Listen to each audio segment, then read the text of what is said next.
Well, you're welcome to the Cans Across the World podcast, and today we've got two guests. We've got Gareth from Metal for Life. How you doing? And we've also got Darren Matthews of the Comedy World and also the Injury Time podcast. Good evening. Holding a drumstick. Can't even see I've got a background now. You can't see that I'm doing my sweet spinning. I know. Keep disappearing. I know. But just brought everybody on just for the crack, and we're looking to chat about Metal for Life. As you know, I've been off the drink for 30 days to kind of raise money where I can and awareness of Metal for Life. So just, Gareth, how'd you get involved in the Metal for Life? Well, it started sort of end of January, start of February 2018. Basically, the reason Metal for Life exists is because the lady who founded it, Gillian Cansanaho, unfortunately, she lost her son to suicide in October 2017. And her son Danny was a member of a local prominent metal band called God, I've forgotten the name now. Shrouded? Shrouded, that's them, yeah. Shrouded. Apologies. But yeah, and they had started to do really well. They were getting a lot of exposure and stuff like that. They'd played Bloodstock that year and all these things. And unfortunately, Danny had quite a bit of depression and succumbed to it, unfortunately. And basically, that's how Metal for Life came into being. Gillian and her husband, Addie, decided that they would set up a mental health support charity for basically for metalheads, but also, you know, taking in the sort of the wider genre, rock and all the rest of it, and generally sort of looking at kind of subcultures and things like that. There, you know, it tends to attract that that sort of people. But it was I became involved because my niece was a friend of Danny's. And unbeknownst to me at the time, Gillian was doing this, and my niece gave Gillian my number, and I had literally just quit a career of 16 years and was at a bit of a loose end.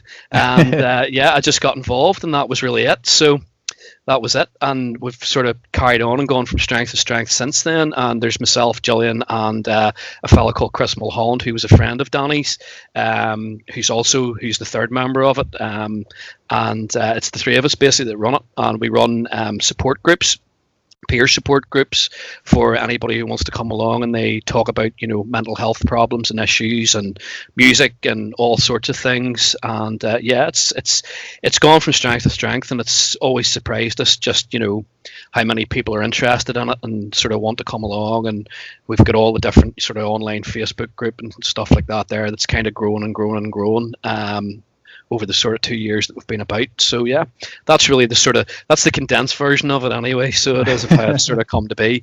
But as I say, all this information's on the Metal for Life website and stuff as well, and the sort of the history and what it represents and that. But our primary function is suicide prevention, and obviously looking at things like depression, etc., and anxiety. And that's really our primary focus and our main function. Yeah, that's pretty incredible. It's really cool that you've actually created something positive out of a very traumatizing event as well. Absolutely, yeah. Like, especially, like, I've been involved in that Facebook group, and notice, like, any time anybody posts anything about, like, you know, of how they're feeling, stuff like that, like, there's just so much support and people offering advice and helping each other, and yeah, it's such a great community there. Yeah, I mean, the metal community in general in sort of in Northern Ireland and Ireland is actually really, really strong. The sort of connections they have with each other, and there is that really kind of closeness with them all. But I suppose the flip side of that is, you know, tragic circumstances like that does have a huge collateral effect to everybody, you know, who's involved with that scene. You know, it's felt by everybody. They all know about it, you know, and obviously it impacts a lot of people in different ways, you know. I suppose that's, in one ways, it's a strength of the metal community that they're so close-knit, but it can also be a sort of an Achilles heel as well, because that something like that happening can have a huge impact on a lot of people. So yeah, and Darren, you've done charity work in the past too. Remember your boxing? Oh, Jesus, yeah. By that time I got the shit kicked out of me for 6 minutes. That was good fun. Yeah, Gareth, your way of raising money and awareness is probably smarter than mine. I did a show last year based on I decided. So I arrived home from traveling, and I decided that after 3 or 4 months of traveling around Asia, drinking 30p beers and eating noodles every day, that I should probably try and lose about half a stone that I brought home with me. Fair enough. And I signed up for this thing, and I decided to do it to motivate myself. I was going to do it. Part of the reason I did it as well was sort of for my own mental health, because I wasn't. For years, I played sports and football and stuff, and then when I was just traveling, I was having a grand old time. But when I got home, I wasn't working, and I wasn't working out, and I wasn't playing sports, so I got really down really quick. Yeah. So I ended up writing a show called Fighting Fit, which was about me training for 8 weeks. Right. To fight in this boxing thing, and we raised, I think on my own, I was everything was for Cancer Research UK. Very good. So I raised £1,200 for it through the boxing, which I lost on points though. I didn't get knocked out. That's the main thing. Happy enough with that. It's always good. Trained and felt a bit better. It was great though, because I mean, I lost the fight, but whoever was taking the photos, whenever he sent us the photos, it looks like I'm winning in the photos. So I was like, do well. That's all that matters, isn't it? Yeah, and then after that, I basically wrote a show based on that for stand up, and it was an hour show, which was the Fighting Fit show that I performed in the Black Box. And the whole time I was training, I was growing my hair and growing my beard. So before the fight, I got shaved into a mohawk. I used to have a mohawk years ago because I'm a punk rocker, and I know a lot of the metaler guys as well. I used to run gigs in Warren Point. Right.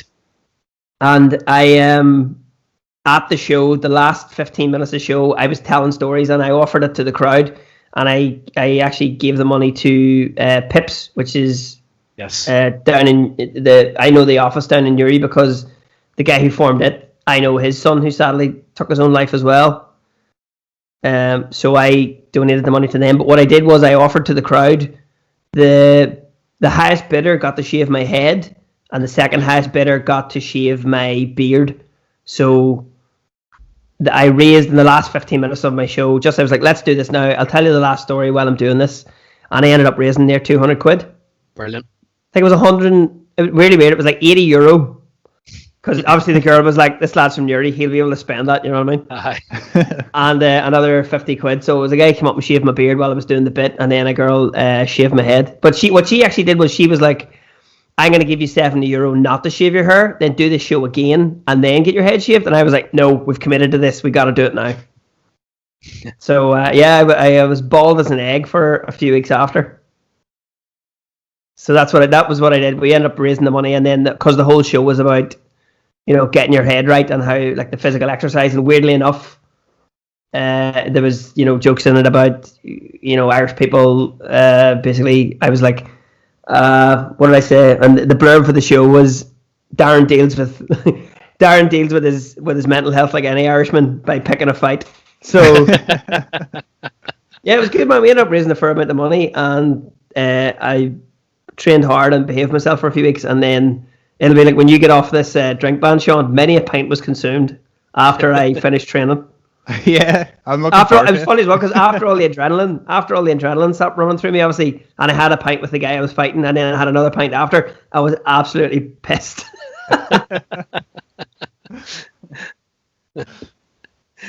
Excellent. But no, it was good fun, man. So I just thought it'd be something nice to do. I came up with the idea to do that like on the day of the show. I was like, I'm going to do this and then give the money to the charity down the road. So we did sent them a wee thing, and they were like, do you want to come down and like take a photo with it, and we'll do like a check presentation? And I was like, no, I'm a fucking head shaved and my face is clean shaven. I look like I'm sick. It was brilliant. Like, it's fair play to you, indeed. Yep, fair play, man. That's one way of doing it, definitely. So it is. I think I'll stick to the support groups though in that one. So. But I remember. Did you have support groups, Gareth, up in Voodoo? Was it? We actually have them in the Sunflower. Oh, okay. That's the bar that we use for it. The Sunflower have been absolutely fantastic since the get-go. We just, because they have the smaller room upstairs, we would have it in there, twice a month on a Saturday, and basically it's quiet. We're in literally just before opening hours, and sort of while the bar is just open, so it's still relatively quiet. So there's plenty of privacy as well, which is obviously paramount for doing something like that. There, you know, you need to be able to guarantee people's privacy and confidentiality when you run these things. You know, that's so important. But the Sunflower have been fantastic with us, and then we also have one in Ballyclare as well. Which is more out our neck of the woods up in Antrim here, but it's so we run it once a month, and there's basically a community building in Ballyclare, and we get the use of that as well to run the support groups in. So, but obviously everything at the minute's online because of COVID and all that other stuff that's going on at the minute, so we can't actually get out and see people face to face, you know, which is a bit of a shame, but it's the online things actually worked quite well for us. So I think even once we get back out face to face, we might continue to offer it as an option, because some people are more comfortable with it and other people are more comfortable with, you know, face to face, you know. So we have to move with what people want, you know. That's very important too. So Gareth, let me ask you this: is your support group for people in Ballyclare because they live in Ballyclare? Well, as a Ballyclare, I'm a Doak man. We describe Ballyclare as a reservation in the outskirts, but it's kind of that. The suburbs of Doak, what? Yeah, center of the universe, mate. Absolutely, it really is. It's like Hobbiton, so it is. But the Ballyclare one, obviously, there is quite a lot of people. Again, we've chosen that because it's close on our doorstep. You know, both myself and Gillian live within a stone's throw of Ballyclare. Obviously, I've lived in Doak all my life. I've went to school in Ballyclare and stuff like that. There, you know, but there's so I probably need it as much as anybody else, to be honest with you. But it's a case that we just decided to try it there because it was close at hand, and we knew that there were people within Ballyclare who were asking about it, but maybe coming to Belfast was just difficult for them, you know, because of their circumstances.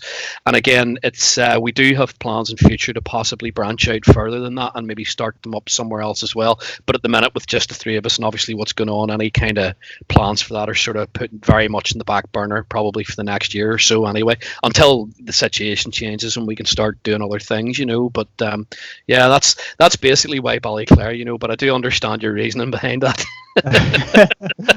On that basis, I recommend Strabane.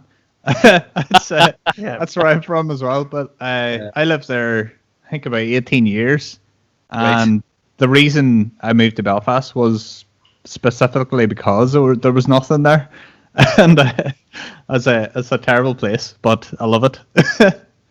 Yeah. All right. Look, as I always say, because like you run in your group in the Sunflower Bar, Gareth. I run a monthly comedy club in the Sunflower when the world is not knackered. Yeah. So, which is brilliant because it's a great venue. But I also run one down in Newry in a cafe called McCooey's. We have a bring your own comedy club once a month.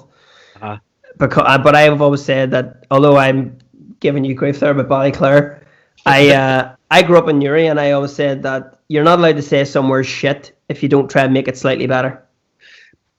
So I used to run gigs. I used to, you know, play in sports teams. I would have I run my comedy nights there because people always say, there's nothing on here. And I'm like, I used to run gigs, and I was like, see, if I run something and you don't go after complaining nothing's on, shut the fuck up, okay?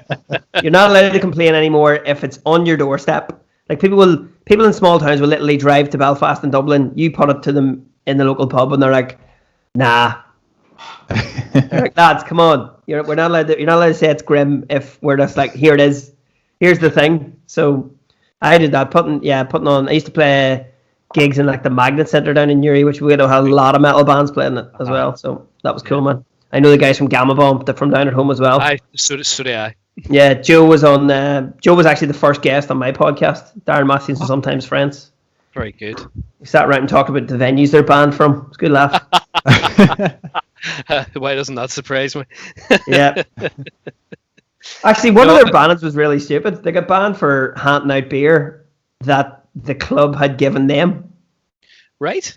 Yeah, so the club gave it. Joe tells the story about it on the podcast, but the basis was basically the guys got given this, you know, warm case of Carling. They were like, that's the beer for the band, and they were like, we don't want warm Carling. So while they were playing on stage, Philly, the singer, was just being like, have a beer, you know, like handing it out. The crowd were loving it, and then they got banned for giving out alcohol. That's really petty. Like, it really is. I know venues can be funny about stuff like that, though. So you sort of have to be careful sometimes. I know everybody wants to do the whole rock and roll thing and all the rest of it, but that can sometimes not go down just as well as you might think. Yeah, I've experienced that with like stage diving and dicking about, and from when I played in bands as well. I broke a drumstick, and just not out of frustration, but I kind of threw it behind me at the wall, but it bounced out, and we're playing in this little tiny venue, bounced off the wall and bounced out into the crowd and hit a kid, and I was like, oh shit. Oh no! Oh, you don't want to be doing that now. That's definitely no go area. I didn't mean to. At least that's what you told them anyway. Yeah. Oh, I've some horror gig stories. We can get into that later on. Oh, don't worry. I've planned it myself. Like, I've been playing in bands since I was 15. So. Absolutely. Oh, most gigs. Like, it's like there's definitely something like really like incredible about checking out bands, like just with a bunch of your friends and stuff as well. I remember, like you saying about the venues, like being strict. I was at Sleaford Mods, and there was 2 kids like dancing, like not even, they were just like dancing, like having the crack and stuff like that there, and the bouncers came over and just broke it up. They were just like palling about. That was wild. Here with the two bouncers, Catholic priests from the 50s. It could have been. Yeah. Leave room for Jesus. Over the ruler. You're standing too close. Aye. The ruler, aye. That's it. Yeah. No, it's interesting point actually, because it's funny, and I've noticed this with venue staff and with people who maybe aren't kind of into this sort of the music side of things, but they're just there because that's where they work. They tend to have a lot of sort of preconceived ideas about what crowds, particularly metal crowds, are like and how they're going to behave, and they take a much dimmer view of like dancing and sort of headbanging and stuff than maybe they should do, because they just don't understand it, in that way. It's interesting actually, because the metal in particular is so heavily stigmatized by sort of the media and everybody's views of it and stuff like that there, and it's definitely something that actually comes up as a topic quite a lot in our support groups, because people do feel like they're kind of on the outside a little bit because they're into it, and yet that's just not true, because there's so many people who are into metal music and all the rest of it, and so many of them hide in plain sight as well too. They just kind of I've worked with people for years who I had no idea they were into heavy metal, and just an offhand conversation one day, and it's like, oh right, shit, you like that music as well, and then that's kind of where it goes from. But you would never have guessed it just by kind of the way they get on and stuff and all that there and work. So yeah, it's interesting, and I think venues, sort of, I used to always get quite cross about it when going to gigs and like the Odyssey and stuff like that there, because the guys that work there are just like kind of, okay, I understand they have to kind of tell people to sit down and stuff like that there, but just seeing them losing their minds completely over some guy standing up clapping a band, it's just ridiculous. You have to kind of, there has to be a bit of give and take with stuff like that. Yeah, like I remember like Pits and all back in the day. Even in January I went to see Slipknot and Behemoth. Yeah. But like the likes of Pits, if you get knocked down or whatever, there's always somebody picking you up. That's right. And that's the part that really gets me about like bouncers. They don't acknowledge that bit. Like you're all looking out for each other in there, sort of thing. Whereas like if a pop concert you fall down, you're probably not going to get picked up. You get trampled on because they're trying to get up the I think bouncers in some venues don't understand the sense of community that metalers and punks have. Because I've never been to better gigs and more crack and nicer people as well. Whenever I was literally at, I think it was Download or Sonosphere, and I couldn't find my mate, and I just got chatting to a lad, and we ended up hanging out for about 2 hours. Yeah, just made a brand new best friend, because he just turned around and can't remember who we were watching, just watching the band, and he just turned around and went, these guys are fucking great. And I was like, I am loving this, dude. And he was like, you on your own? I was like, oh, I goes, my mate's away. He goes, went to the bar, but I can't find him now. He was like, come on in with us. We're fucking So I think bouncers don't realize that. I'm just like, no, this is actually a real community thing. This is what I would always describe it as, because I mean, going doing pits and circle pits and stage dive and moshing, I always just describe that as like a controlled release of aggression. Yeah. I would rather go to that than a rave where somebody's on coke and wants to stab you with a plastic glass. That's it. Have any of you guys ever been to Bloodstock? No, not yet. I was hoping to go this year, but Yeah. It's out the window now. That I cannot recommend it as a festival enough. It's just unbelievable. I went for the first time last year, and it was just, the atmosphere at it is just phenomenal. The security at it are just, they understand the whole crack with everything, so they do. There's no aggressiveness, there's no nastiness, there's nothing, that goes on, and it just feels like you're just one big happy family at it. I'm probably making it sound like it's some sort of paradise or something, but it's just, it was amazing. We went over last year because obviously with sort of Gillian's son's connections with Bloodstock, Simon Hall, that runs the Metal to the Masses competition, he invited us over as Metal for Life, and actually ended up giving us a stall for 3 days right beside the New Blood stage in front of everybody, and it was amazing. just brilliant to be able to do that. We couldn't believe it when we got over there, to see all that going on and stuff, and it was just fantastic. So it's a brilliant festival. It really is, and to me, and I've been to a lot. I've been to Download. I've been to all those sorts of things, and none of them compare to this in terms of the atmosphere and just the kind of the friendliness and the community that goes on. And it's something to see anyway. So I would thoroughly recommend it, but it is muddy. I've done mud. It's okay. Yeah. I think with festivals like that as well, it's probably, as you say, with what you encounter in your support groups, is that people who are, as you say, metalers are hidden in plain sight, or those people feel like they're on an outskirt of society because it's not a populist thing. But when you go to those festivals, that could just be a collection of. I said to my mate about this one, I was like, if you think about it, we're all the one kid from our street's full of people. You're the one kid that likes this music. Yeah. And you go to this festival and you find all these other people that are just like you, but now you're all in the field together, and that's why it's such a blast. Yeah, no, totally. And I mean, it's again, a lot of people sort of don't feel comfortable sometimes sort of giving away too much about the music they're into because of the stigmatisms that can be attached to it. And don't get me wrong, metal does garner its own kind of bad propaganda at times as well, with sort of the stories and that. So it's not entirely undeserved for a lot of it, but I think the kind of trying to play it just as a general thing across everybody who's into that sort of music is just ridiculous. They're usually, you tend to find the most normal people you'll ever meet, and generally very down to earth and usually quite intelligent as well. So we tend to find out about the guys that come to our support groups and stuff as well. They've all got different stories, they've all got different backgrounds, all sorts of things, and the music is the one thing that they all have in common that's brought them all together. Yeah, I don't think you have to have something wrong with you to like metal. That's the stigma. Yep. Oh, these guys are fucking mad. You're just like, no, it's just I like it. It's good music. I mean, it's interesting actually because one of the groups that we met when we were over at Bloodstock, and obviously Bloodstock are big sponsors of this particular organisation, is the Sophie Lancaster organisation. If you guys know who they are and the story behind that, yeah, that was heartbreaking. That was it was, yeah. Of course, a girl that was picked on specifically because of how she was dressed and stabbed, I believe it was. She was beaten to death basically by just some hooligans.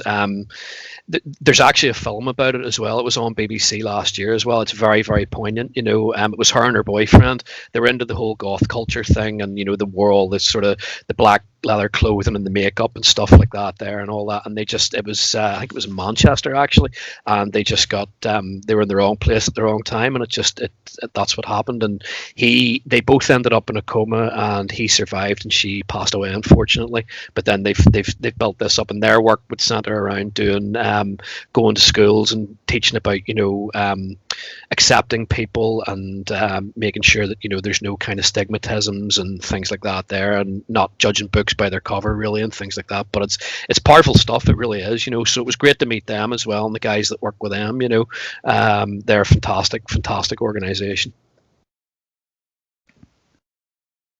Yeah, again, that was another example of something really positive coming out of a bad event as well. It was I think it's the stage called the Sophie Lancaster stage at the Bloodstock as well. Yeah, they have the main stage and then they have the Sophie Lancaster stage. So there'd be a lot of big bands would play on that as well. It's more sort of it would be their indoor stage. They would usually have it undercover, but it's still massive. You know, I mean, there's last year I watched a band, Swedish band called Grand Magus, playing late on it, and it was just the atmosphere was unbelievable. It's all Viking metal type stuff, you know, and just kind of they're phenomenal band. Actually, they were the last band I saw before lockdown. They played in the Limelight there just right at the start of March, so they did. But they were brilliant, and just the atmosphere after, people are still singing after they finished and stuff like that there, you know. So I would like to apologise to that band because I've been pronouncing that Grand Magus for about 20 years. I'm sorry. It probably is Grand Magus. Don't assume that I'm right. Here, what if we're both wrong and it's just not supposed to be said in English? You know what I mean? Yeah. Yeah, it's like Grand Magoose or something. Who knows? But it's kind of, yeah. Oh, well. Who knows? I'm sure somebody will tell us we're wrong. Yeah, that's right. Jesus. Yeah. So your support groups then, that you hold them over Zoom at the minute? Yeah, we do them over Zoom, and basically we sort of communicate with all our sort of our clients through sort of private messenger and stuff like that there, and just make sure, you know, we would usually have them on Saturdays for the Belfast ones, and then obviously Thursday nights for the Ballyclare guys, you know, and we would run three support groups in total every month, two for Belfast and one for Ballyclare, and that's really what we do. And then we also have obviously our own sort of social media stuff that the guys can talk to each other on as well. So there's kind of like there's a smaller group that's separate from the main support group page, and that allows the guys who come along to the actual groups to remain, you know, confidential, and it's all private and stuff, and then they can sort of chat to each other and stuff as well. So yeah, again, these things have sort of been developed just sort of over time out of necessity as much as anything else, you know. And there's a lot of work goes into it behind the scenes. There really is, you know. It does take a lot to kind of keep a charity going. Probably more than even we realized from the start. And what we're kind of realizing is it's probably the reason why there's, you know, a lot of charities like this have started and then kind of gone to the wall straight away, because people just can't maintain them, you know, because everybody's got their own stuff going on in their lives and that. So it's taken quite a concerted effort on our part to keep it going, you know, especially Gillian, obviously, because it's so hard. It's obviously very difficult for her, because everything she does with it's very poignant for her, you know, and rightly so. You know, it's just it's difficult, but yeah, it's you know, she's superb. She's a bit of an administrative wizard would be a good way to describe her. So yeah. Brilliant. So she certainly takes a lot of the pressure off me and Chris anyway. So, you know, I'd imagine it's a crazy amount of work, because like I do moderating on Ireland Metalheads. Great. That as well. But even that, like before going into it, like I was just like, oh sure, I'll just go on and approve posts at $1,000. But it's like there's a schedule. It's basically a part-time job. It is, like I'm wrote it in for like Monday, Wednesday, and Saturday to do like moderating and admin work and stuff like that. I was like, what's the crack? But it's so much fun, because there's like a group of like 20 odd people looking after this ever-growing metal group. Like it's not even like it was called Ireland Metalheads, but it's branched out to everybody. Like what do you call the drummer out of Machine Head's a member? Right. Yes. Oh, what do you call him? Jeez, I can't remember. Not the. I would say not the bald one, the other one, but they're both bald. Contos, is it? Chris Contos, that's him now. Yeah. He seems proper cool. Yeah. Great like, drummer too. Yeah, he's unbelievable. Remember, like Seán, do you ever wonder that he's joined a load of metal groups around the world to see if anybody's talking shit about Machine Head? It could be. Right, like he's not on tour. He's got a lot of free time. Shouldn't be too hard. Everybody talks shit about Machine Head, so. I know. Remember the times we're new metal band, you dickheads. Oh, never forget message in a bottle. Right. Remember that? Like when your man had the cornrows in and like had the wee bandana and all this kind of stuff, and you're just like, oh mate, what's going on? He you released Burn My Eyes like 10 years ago. It was metal perfection. Yeah. Yeah, the kid they never really got that back, did they? Like, no, it's like I had last album as well because I would put on like metal songs just in shuffle, and the Machine Head songs that always come up are the most recent ones, like Bastards and stuff like this. And I just never liked it, but I wasn't like, this is gonna like destroy my life. It's not Send Anger, like, but I decided I'll live with it, but it keeps coming up and just haunting me. Seán, do you think the message in the bottle thing was there? Somebody came into the office one day and was like, "Here, Disturbed have covered Genesis and it seems to be going quite well for them. Should we go and get a 1980s pop hit and have a crack at it?" And he was like, "Oh my bear, son." Yeah. Yeah, it wasn't good. I'm trying to think, did they do another cover, or it was a covers album I got years ago with. It was a covers album I got years ago with an episode, an edition of Kerrang, and somebody covered Davidian by Machine Head, but it was somebody. I think it was like Lost Prophets or something. Oh, no way! Oh dear. It was It was about as good as that reaction provided. Let's see who did it. Oh. Yeah, Machine Head. Okay, yeah, Machine Head. Yeah. Steer away from that last train. That's it. Yeah, that's it. Oh. You know, the thing about it is, okay, we can slag them off, but Burn My Eyes was an absolute classic. Like, yeah, absolutely. Great album. You know, that garners you enough clout to think to do what you want. Yeah. I tried getting back into them over the years, and it just never stuck at all. Like, yeah, you know. Mental.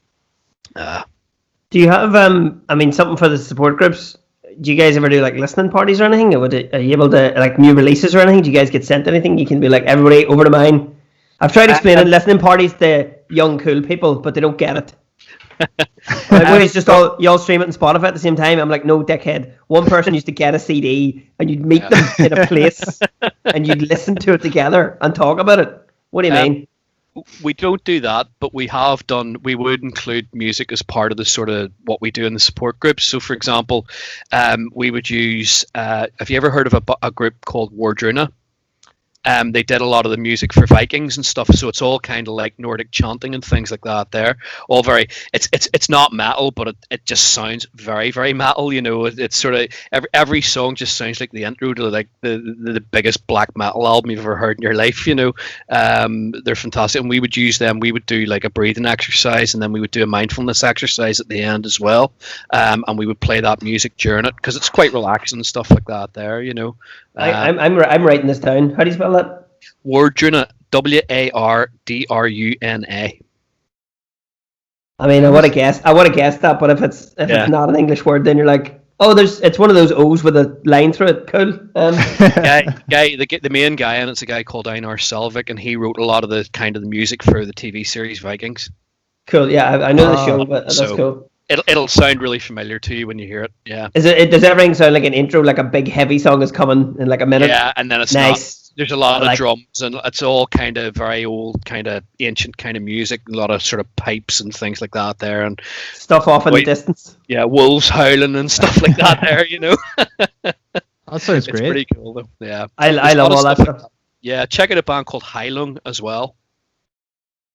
Heilung, yeah, just as it's pronounced, as spelled as it's pronounced. So, they're fantastic. So they are. You should check them out. They're playing Dublin at the end of next year. Actually, I think I'm going to go down because their stage show. They get dressed up in like really kind of traditional, kind of ancient Danish kind of dress and stuff like that. There, and the girl who sings for them, Maria France, she comes out with these huge kind of antlers on and stuff like that. There, and it's quite spectacular. Like so, that'd be a fantastic show.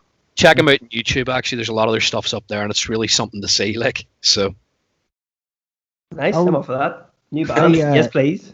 It reminds me of. Do you ever listen to, like, there's a band, Starry Olsa, as well? They did, it's like metal covers.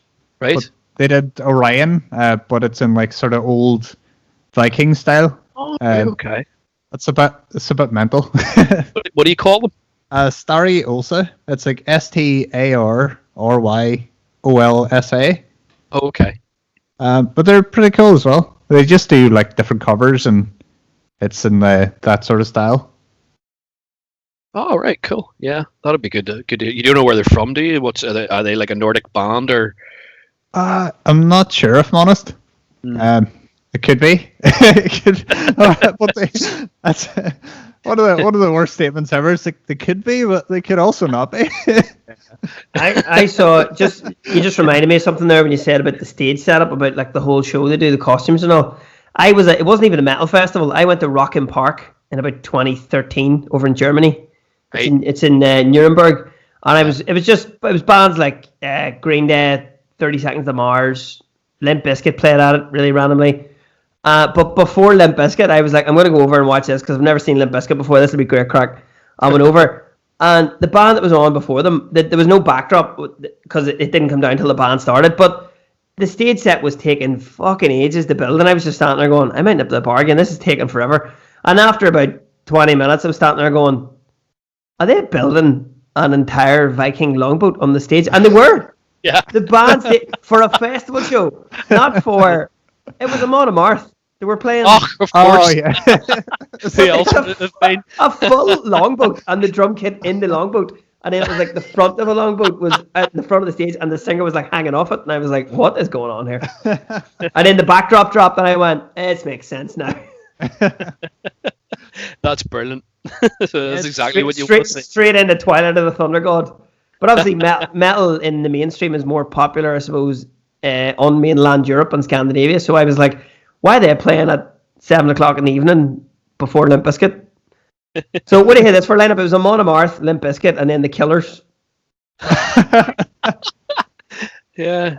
I was also at a festival in Canada where the lineup was Twisted Sister's last ever Canadian show, Ice Cube, and then the Pixies. So amazing. Flip. Yeah, that's exactly what you wanted at a festival. You just want it random as anything, just. Yeah. And that was the second stage as well. It wasn't even the first stage. My God. Yeah, but that was cool. That was actually a festival I went to called the Rock Fest in Montebello in Quebec. It started off as a festival of 900 people in a marquee tent in this guy's back garden. And when I went to it in the 10th anniversary, there was 200,000 people at it. That's mental. That's crazy. That's crazy. And then obviously it didn't happen last year because of COVID, or this year, sorry. That's mad.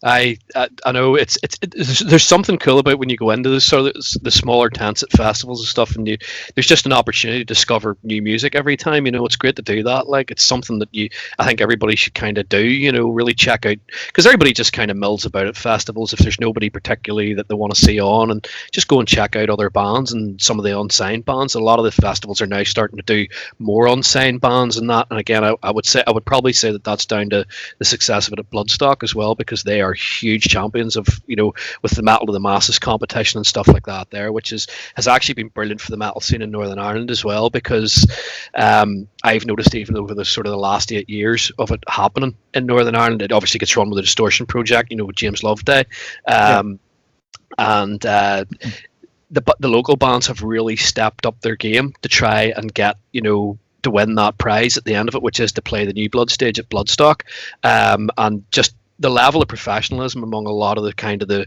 more established metal bands, the unsigned bands in Northern Ireland, is just unbelievable. So it is. It's so good now. The scene's brilliant. So it is absolutely brilliant at the minute. It's just a shame that we can't get out and see any of it at the minute. Yeah, it's insane. Like, I can't wait to see. Who won it last year? Was it Oracle last year? Yeah. It was Lock Horns. Lock Horns last year, but then I think was the year before. Grand. I was just hard to tell what year's what year anymore. Yeah, I know. It does sort of meld into each other, doesn't it? Yeah. Oracle was 2018 and Lock Horns was last year. So. Oh man, and that was the first time, the first heat that Oracle were in. That was the first time I ever seen them live, and the band were all setting up, but your man Jason's the front man, is it? Singer, yeah. Jason's the singer. He was already like pacing the stage, like staring down the crowd, and I was like, "Whoa, what have I done to this guy?" Like, I took it personal. I was like, "Oh no, I'm gonna get hit." Like, I don't know what, but he was like just pacing, and then the band were ready to go, and they just kicked into it, and I was like, "Holy shit, this is the band!" Like, and then fair enough, they did win that year, so. They're a great example because they're so clued in about, you know, how to generate an atmosphere and generate a hype around them and get everybody on board and get them with it. And I mean, Jason's fantastic frontman, like, so he is. He's unbelievable. He just has it down so good, you know, with that. Yeah. And everything they do, their songs are just tight as anything, and just their playing and all that. So, you know, they would be a good example of what I mean when I say how professional some of the local bands have become, you know, because they are right up there. Like, you know, they really should probably be going a lot further, you know, than just here. So, and probably will do. So, yeah, like especially like you were mentioning Lockhorns as well. Their video production and how they sound and everything is just so like international. Yeah. But yeah, I'd say the quality of bands about here is incredible. Yeah. Yeah, it's a real asset for us, you know, it really is. And it's even people who come over and sort of, you know, from over across the water or from different countries even and stuff like that there, and just, you know, from Europe and that, they're really impressed at the sort of the standard of some of the local bands, you know. If only we could encourage the people who are actually local to believe that, you know. I think there's still that stigmatism that people think, oh, they're a local band, how good can they be, sort of thing, you know. It's just kind of that definitely applies across the board, I think, with Northern Ireland anyway. Yeah, but every band at one stage was a local band. Yeah, that's right. I used to bang my head against the wall when I was running gigs. But I'd be like, "You need to come see this band. They're brilliant." And they're like, "How good can they be? They're playing in Warren Point on a Saturday night." And I'm like, "They formed like 3 months ago in their class. Come see them. Listen to me." But, no, it is. It's you're exactly right. Gareth, there's an idea for you. If you want to incorporate everything you're doing in the one, we get the support group. We get a minibus. Me and Seán will come. We'll bring a carry-out.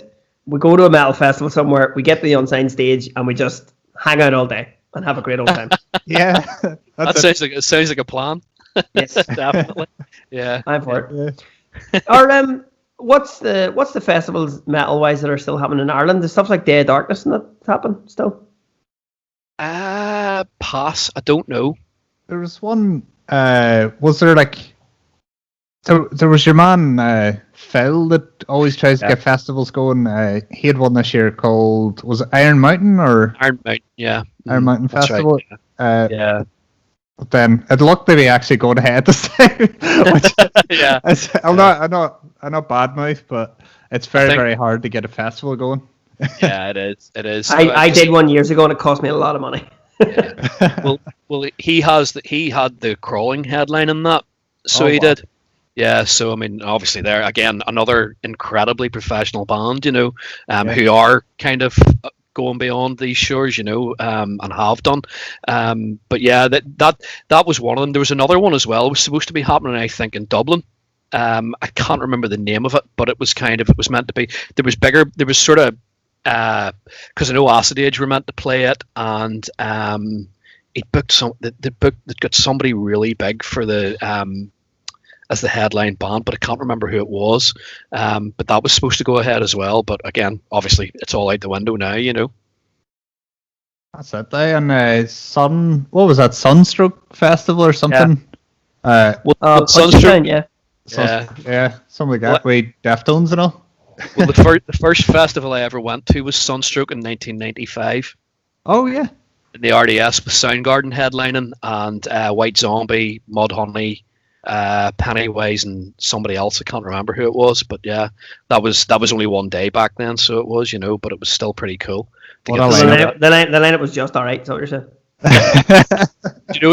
It's really funny. I loved Soundgarden and still do, you know, but White Zombie blew them off the stage.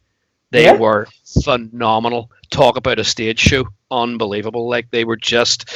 But by the time it came for the first song for Rob Zombie to actually sing, he was so out of breath from running around the stage he nearly couldn't sing. You know, it was just it was phenomenal to watch. Like they were superb. So they were, you know. Soundgarden were brilliant as well, of course, but they just kind of stand there. You know, it's sort of you listen to the music. You know, there's not much of a kind of a spectacle with them, but White Zombie were superb.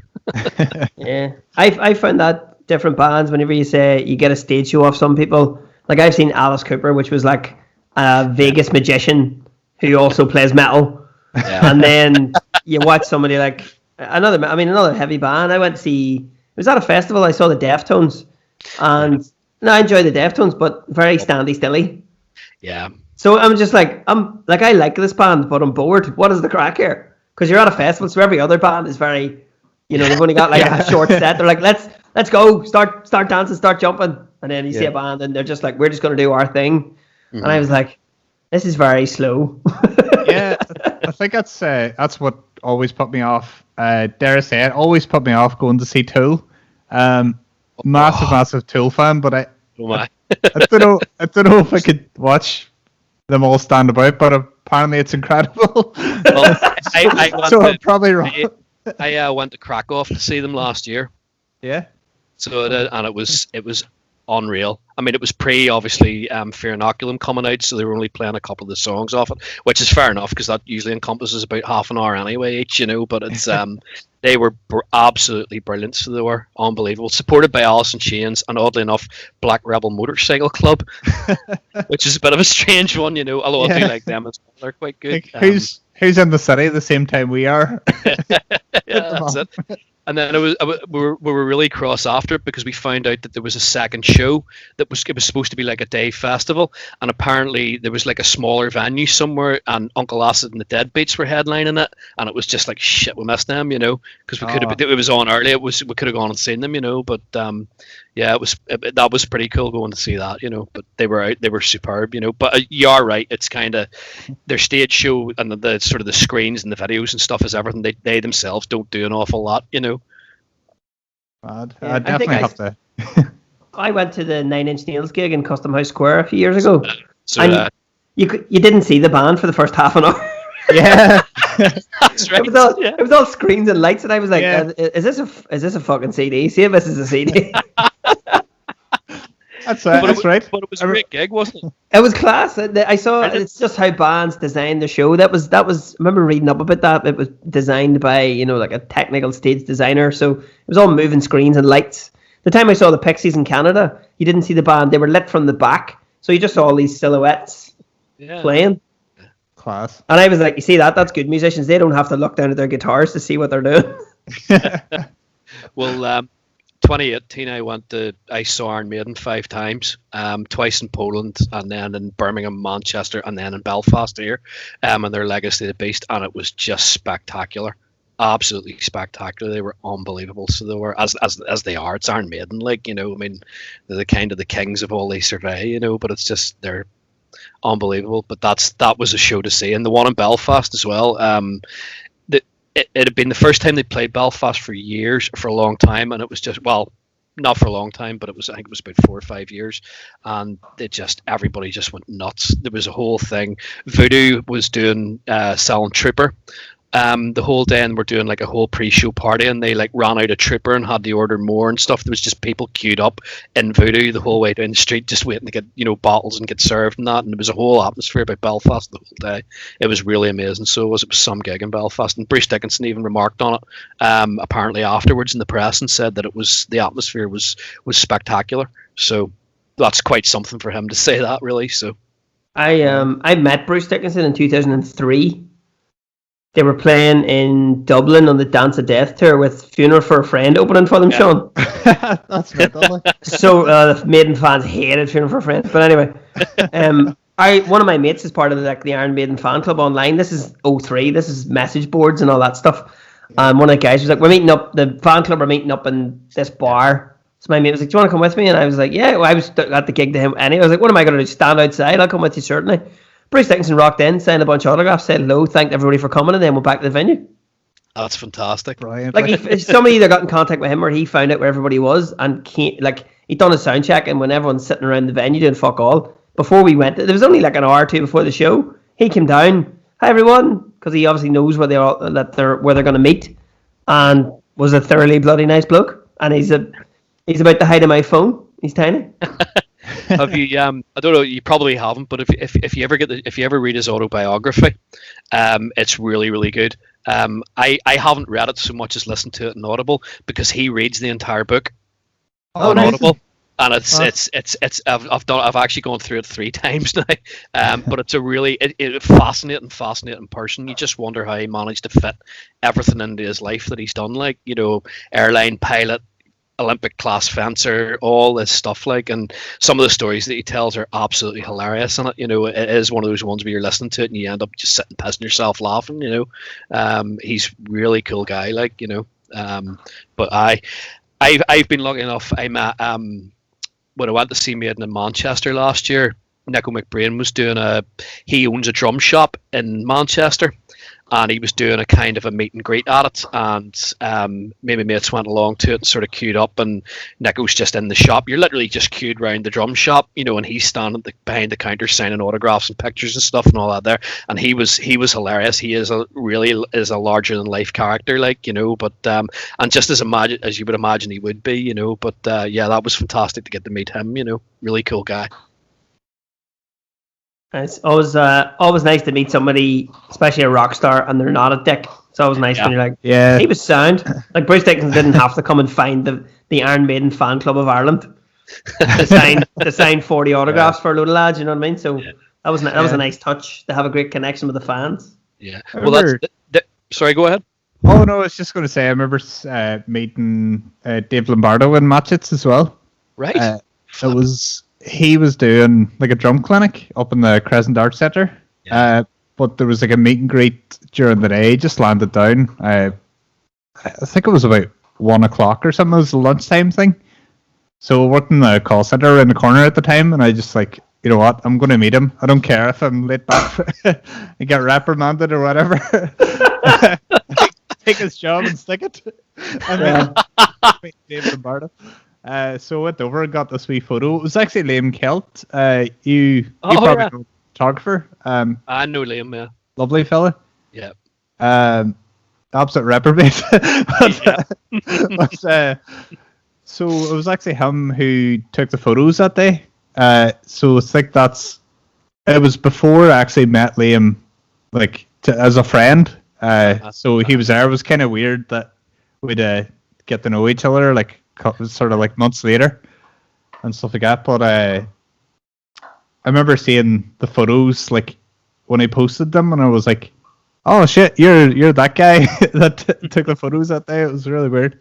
But yeah, solid guy, that Dave Lombardo. Just super nice. And I was like fanboying. And I was like standing in the queue and it was totally fine. I wasn't freaking out or anything. And as I got up the queue, I started thinking about all the times in my life I listened to Slayer, and I was still like nothing. And then it was like, oh yeah, my dad likes Slayer and stuff. Still nothing. Still totally fine.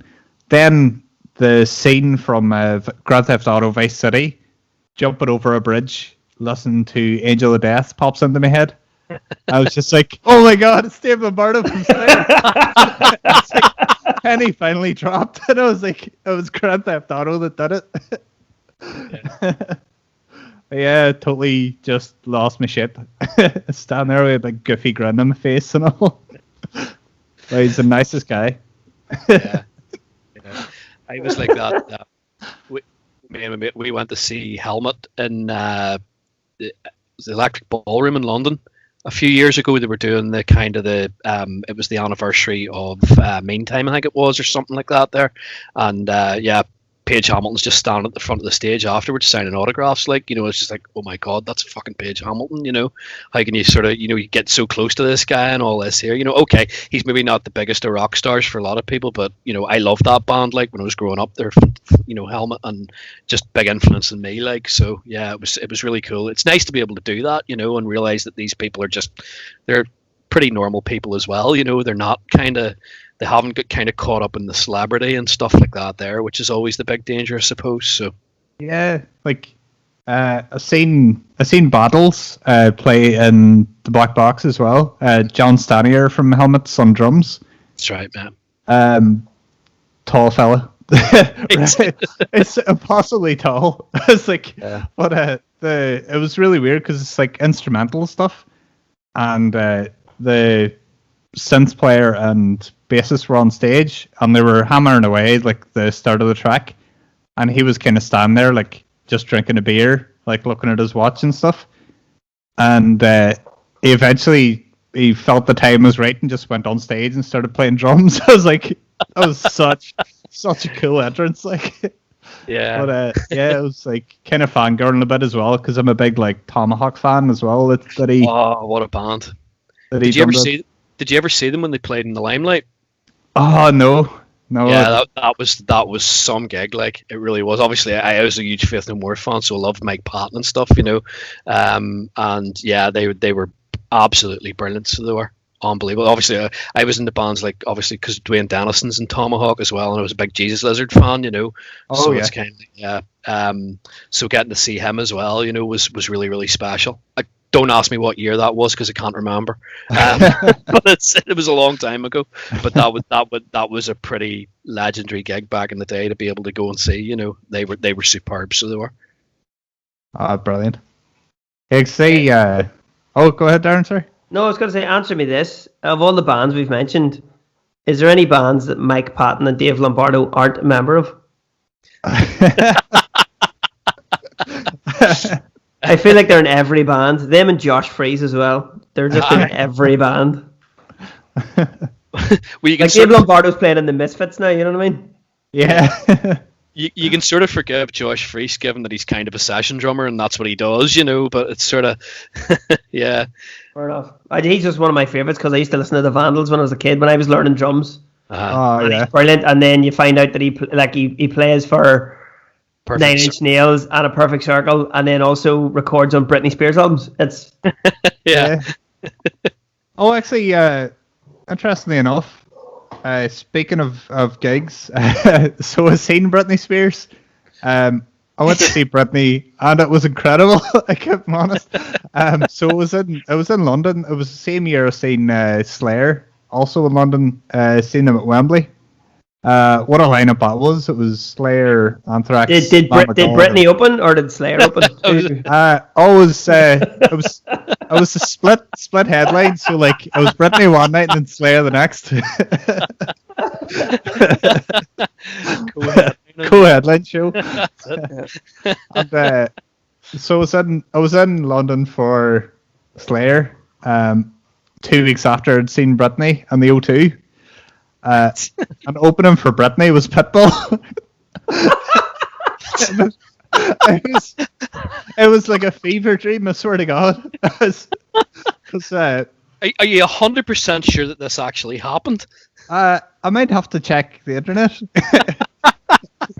to make sure.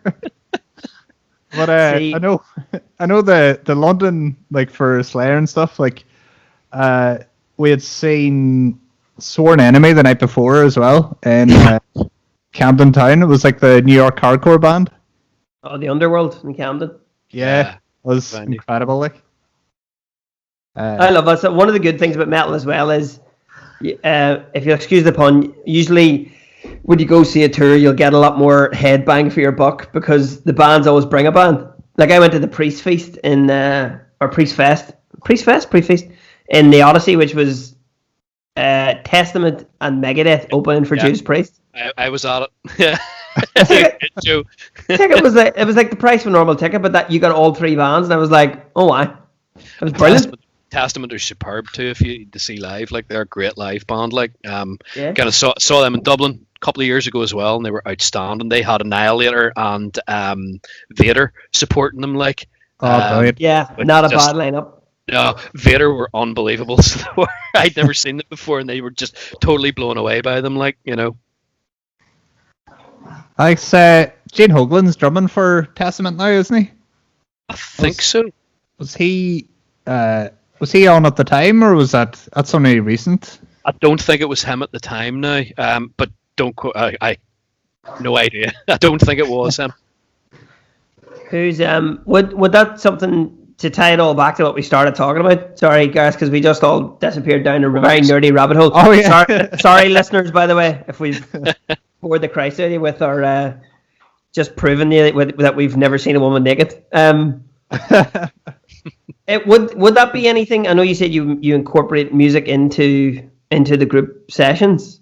Yeah. Would you ever organize? Like, do you ever consider organizing like a day away?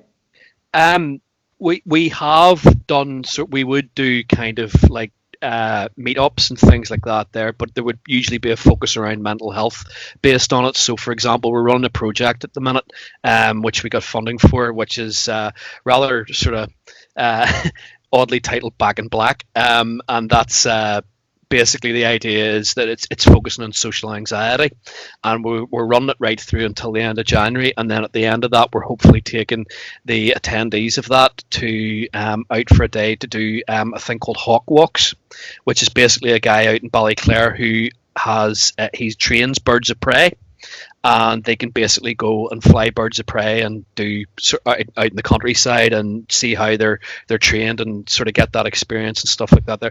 So we try to do a lot of stuff like that there.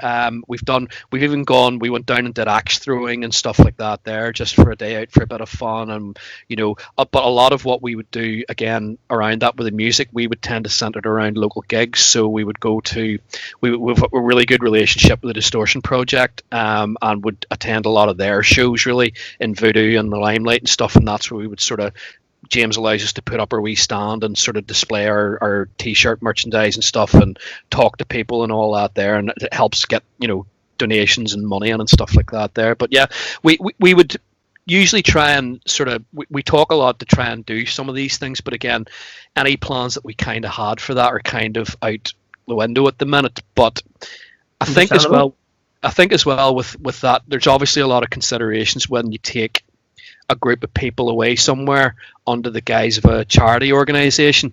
There's risk assessments and kind of there's a whole legal aspect attached to it, so you have to be very careful around that there as well. So we tend not to do those things. If the hassle of doing it is going to outweigh the benefits of it, then no, we would try not to do things like that. We try to think of something. The other thing that we try to do is try and keep everything free. So all our support groups are free of charge. The online ones are free of charge. Any of the support that we give is free of charge. But the idea being is that we try to get the guys to try and do things that don't cost them money.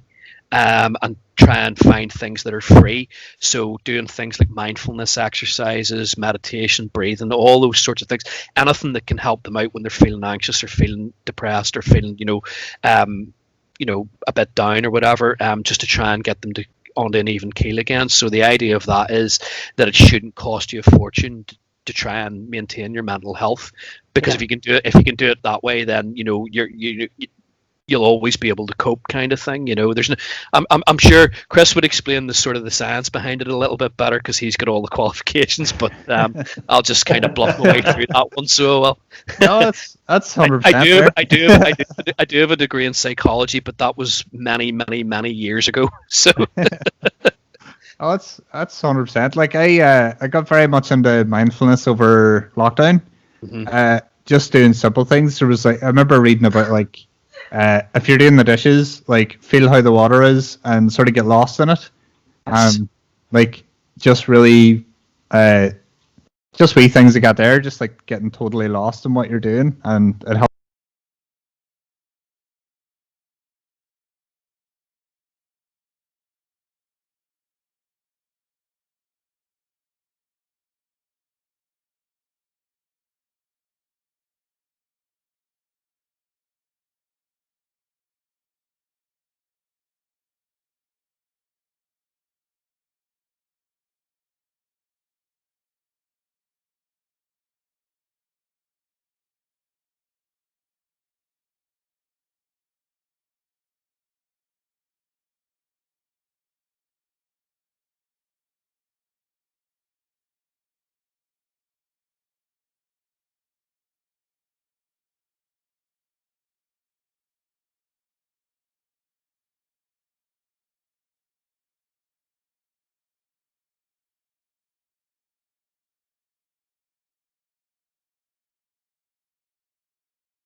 It'll appear in your phone just like that. Okay. Oh yeah. So it will. So the top one says, "I need help now." So that would be for anybody who was in urgent need of urgent help or an emergency, for example. But the other one, "I have a problem," will, if you click into it, it'll give you a lot of information. Local charities in Northern Ireland who are nearby that can help out with different things, all kinds of issues. Obviously, it doesn't just mental health; it's drug and alcohol abuse, domestic violence, all those sort of things, sexual violence, any kind of things like that. There, it covers a lot of that. It's a brilliant idea, so it is, and it's a great reference tool even for us as kind of trustees of a mental health charity. If we need to find out something, maybe a problem's come up that we've never had to deal with before, we can go onto that and kind of get an idea of who are the experts in this, who is out there dealing with this specific problem and can help somebody, and then we just signpost whoever it is, and hopefully they'll be able to make contact with them then.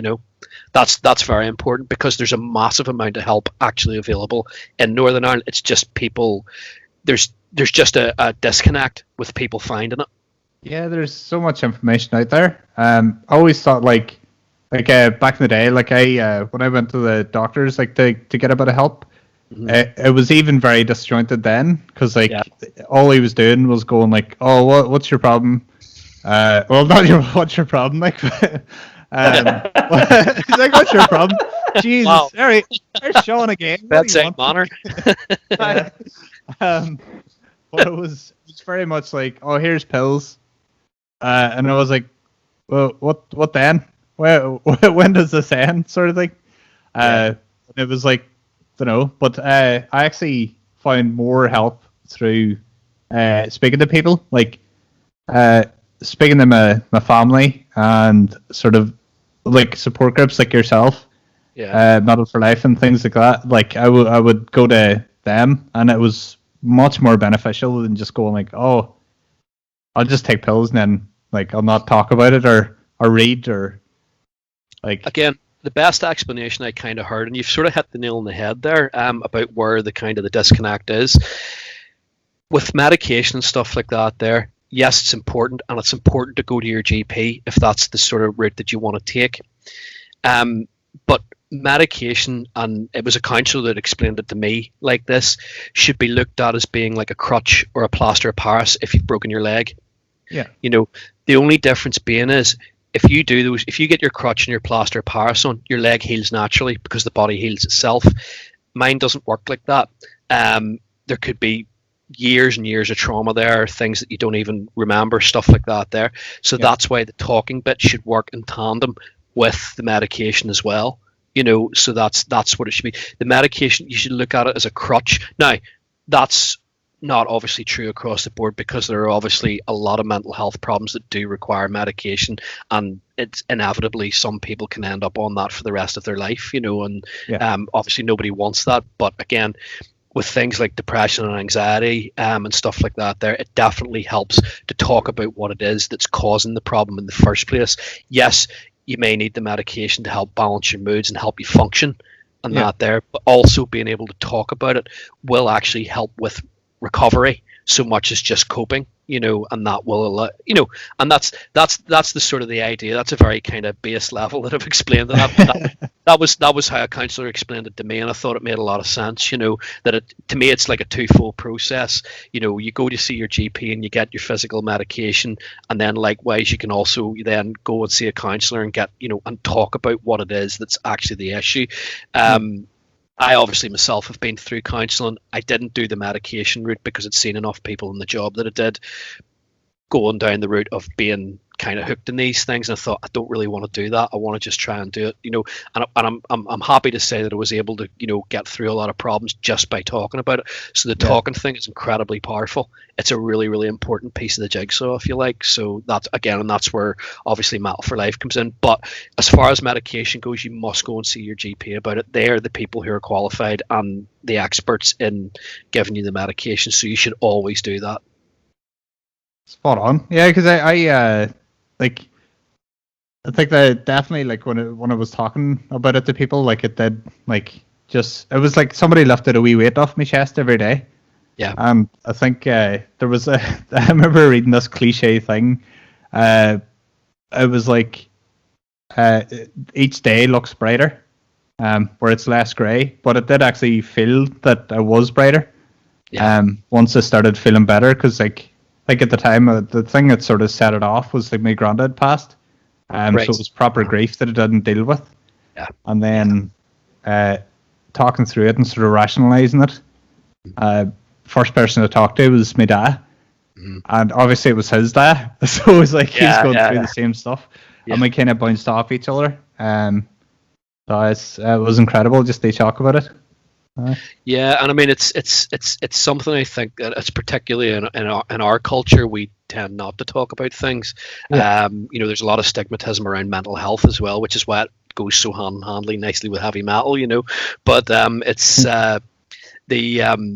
we tend to be, particularly the generations before us, it was all sweeping under the carpet. I mean, we all remember people talking about, such and such down the road's having trouble with his nerves, that sort of thing. And really what they're talking about there is things like anxiety and mental health issues, That's obviously, but it was kind of brushed to one side and people didn't really understand it. Another big part of the problem is the fear that people find around someone who's suffering. So somebody will ask you how you feeling. A lot of the time that's just a turn of phrase. It's just a kind of all right mate sort of thing, but they don't really want to kind of hear your problems. They maybe don't have time. It's not that they're a bad person or anything like that there, but it's just they also are in the moment of that when you're talking to somebody who is struggling really badly. Everybody's fearful that what they say is going to make the person worse and they don't know how to cope with it, so that's really important as well. We all had to go as facilitators have to do a course called Mental Health First Aid, and I would urge anybody who has the time to do it and is able to do it to go and do that, because it's a huge eye opener around mental health, and it does give you a lot of insight into the best ways to talk to people and how to listen, active listening, things like that there. I guess just being able to give somebody the time to sit and talk is huge. It's very, very powerful, but to actually listen to them and understand. And then obviously what's also important is not to judge. You can't judge anybody. You just want to listen, let them talk it, try and think of, things that maybe they can do, point them in the right direction, signpost them, all that sort of stuff. It's really, really important not to judge someone. Okay, and yes, everybody makes mistakes in their lives and does things they're not proud of, and those kind of conversations happen. That can come out all the time, but at the same time, you're not there to kind of judge them for what they did, because nobody's perfect at the end of the day. Nobody has led a perfect life where they've never made a mistake or never done anything they're not proud of, or all the rest of it. So it's really, really important that you don't attach any judgment to anything you do, and just listen to the person and hear them and repeat it back to them and talk to them and make sure they're okay. That's very, very important. But I suppose I'm starting to ramble a wee bit, but the thing I would say to you is actually, and I think I said this in the fellowship podcast as well, there's a website to check out that's run by a charity in England called the Zero Suicide Alliance. Now they do, it's like a 20-minute online course that kind of condenses the whole mental health first aid thing into a very sort of bite-sized thing, gives you all the essential skills, all the essential sort of concepts behind it in a 20, it takes about 25 minutes to complete the training course, and it's really, really useful. I can't recommend that enough as a thing. It's a brilliant idea that they do that, and it will give you it'll give you confidence that if you ever do find yourself in the position where you're having to talk to somebody who's struggling, you'll know what to say, and you'll have an idea what to say. Yes, okay, in the moment it can be a lot of pressure and it can be very difficult to do that, but at least it'll give you the tools in your arsenal that you'll be able to have more of a confident conversation with them and actually help the person, Gareth, while you've told us that we should never judge anybody, what if they're in a Christian metal band? Is that Well, you see, I suppose the first part of the Christian metal bit would probably mean that they do a lot of judging themselves. But anyway, I suppose it's yeah. I know. I only say that because I remember somebody in a Christian metal band being mean to me years ago when I was playing in my little punk band. I used to play in a punk band called Too Fat for Porn. We were playing at a gig and somebody was saying about like not moving his drum setup or something, and I was like, mate, I have to. I'm not fucking left-handed for starters, you know what I mean? So ones, was it?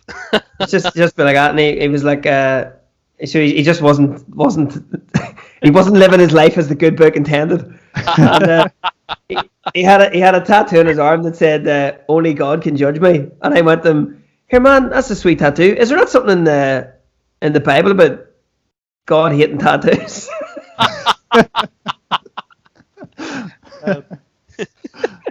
But whatever. That was my passive aggressiveness, which is an inner demon I have. I'm just a smart hole. That's my problem. Sorry. But it's interesting though, because isn't religion such a big part of the whole thing, especially in this country? You know, here it's emotionally crippling. Massive, absolutely massive. You know, there's. And I don't want to go too deep into this because I don't know enough about it. I'm not the expert in this kind of say, but there is a big, significant body of work now that's been done in Northern Ireland about the sort of impact of the Troubles legacy on mental health, and that is a major part in it. In many ways, they've compared, you know, the kind of trauma that people feel in the aftermath has been very similar to, you know, the likes of what has been witnessed in places like Beirut and stuff like that there, after massive civil war and things like that there. There's a lot of similarities. Again, I'm not the expert in this, so I don't want to kind of say too much or I'll, you know, and get the point across wrong, but yeah, there's a lot of work in that, and I think there's still a huge amount of that, certainly with the older generation that are really feeling that, you know. And then obviously now there is also a body of work that's suggesting that a lot of that kind of those mental health issues are being passed on generationally now out of the Troubles as well, which is, I think, you know, it's one of those things. Okay, I don't know all the evidence that proves that, but I think when you look around, you can definitely see that makes a bit of sense. You know, that would be one of the side effects of what has gone on in this country. And religion, again, I'm not a religious person myself, but certainly as far as, you know, people do find a lot of comfort in religion. And I suppose ultimately, if their religion allows them to cope and get through what they need to get through, then I suppose that's fine. You know, we shouldn't judge them for that. But as for being in a Christian metal band, well, you know, each to their own. Yeah, each to their own. I think like there's a diplomatic way of saying that. Yeah. Personally, like I grew up like in a sort of strict Catholic school. My parents weren't religious or anything, but my grandparents would have been. But the stuff that came out of that, like the feelings of like if you're happy one day, like religion, like the Catholic religion tells you to be sad because somebody else in the world has less than you, so you're not allowed to enjoy yourself and stuff like that. So it's very damaging. It took many years to get over that. Yeah, I was also raised Catholic. My TripAdvisor would be 3 out of 10. Would not visit again. Very good. Yeah, I mean, I suppose unfortunately, particularly with Christianity, the guilt thing is very prevalent right across the board. You know, I was obviously raised in a Protestant background, and very much I'm in a kind of a, I would hate to call it a Protestant heartland, but it kind of is really. Hang on. Wait a minute. Protestants are tricky. What denomination? Because they're all different. You see, I'm a fence sitter. I was Church of Ireland. Mate, Church of Ireland is just Catholicism without the guilt. Yeah, that's all it is. Much. Yeah, if I get a retry, I'd go there. Yeah. We did do Holy Communion and stuff like that there. So yeah, it's the same thing. I just didn't take with religion at all. It never took with me. You know, I mean, my parents were kind of religious, but my father sort of moved away from it as he got older. You know, he kind of moved away. I mean, he was a school teacher and knew his Bible and stuff like that, as you had to be when you're a school teacher. But it's just kind of, yeah, it's funny, and I still don't agree with it necessarily being taught in schools and things like that there. I think they should definitely remove that. You know, obviously, I mean, again, when there are churches that run schools and things like that there, then obviously that's going to be very prevalent, you know, but it's yeah. And also I'm sure the people at your school realised that you didn't take to religion because you were really busy enjoying the music of your Dark Lord Satan, because you're a wee metalhead. Well, if they forgot, I reminded them of it, so, you know, it was just absolutely. Yeah. What is it? The devil's got all the best tunes. That's it, yeah. That's right, yeah. I think isn't there a Bill Hicks skit about that or something, isn't there? Yeah. It's like, here boys, what's better, Ave Maria or South of Heaven? What do you reckon? The Hicks joke goes, the kid up for adoption, they all want the Satan worshipping family down the street because they've got all the good albums. Yeah.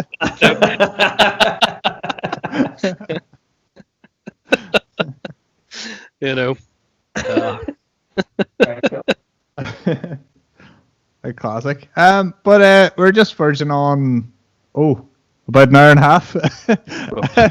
So shall we look at wrapping up? So wait, Seán, whenever you take out the bit in the middle where we all just went, do you know who I saw live? It'll be 20 minutes.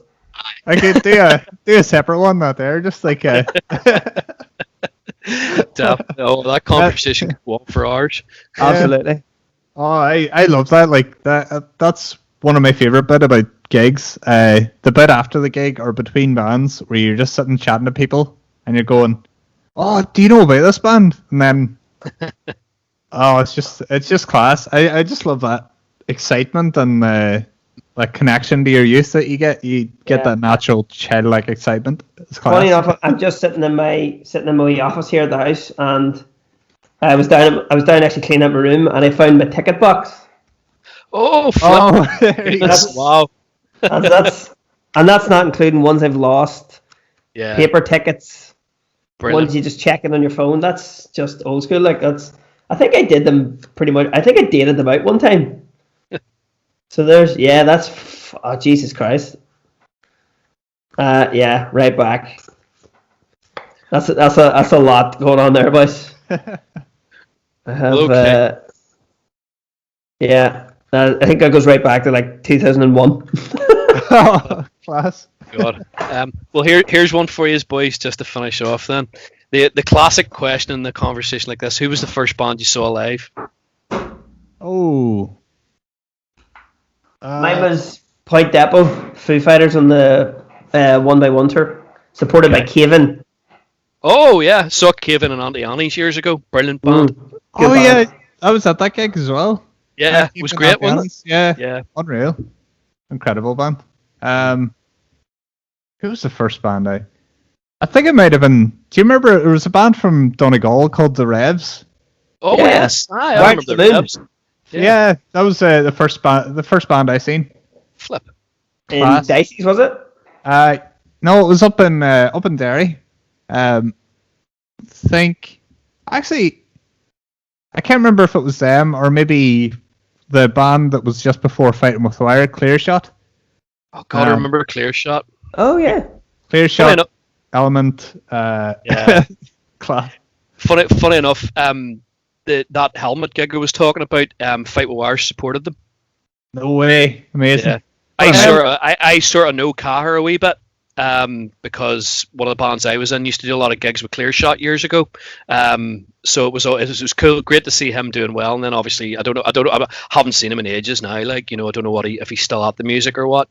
He is Frank Turner's guitar technician. That's what he does. Right, that's what he does. Flat out, he tours the world. He's away. Brilliant. Busy man. I chat with him all the time. He's a good dude. But he's a fantastic guy, Helmet, LaFaro toured Europe with Helmet as well. That's right. Yeah, LaFaro did. Yeah. That was cool. That's right. Yeah. Fucking hell. I know. Small world, isn't it? Well, Gareth, what's your? You can finish because you're the guest. What's yours? What was your first one? Status Quo. Fair play. What year? 1991 in the Antrim Forum. Because I know on their 1988 World Tour they played Newry Sports Centre, but I wasn't at that one.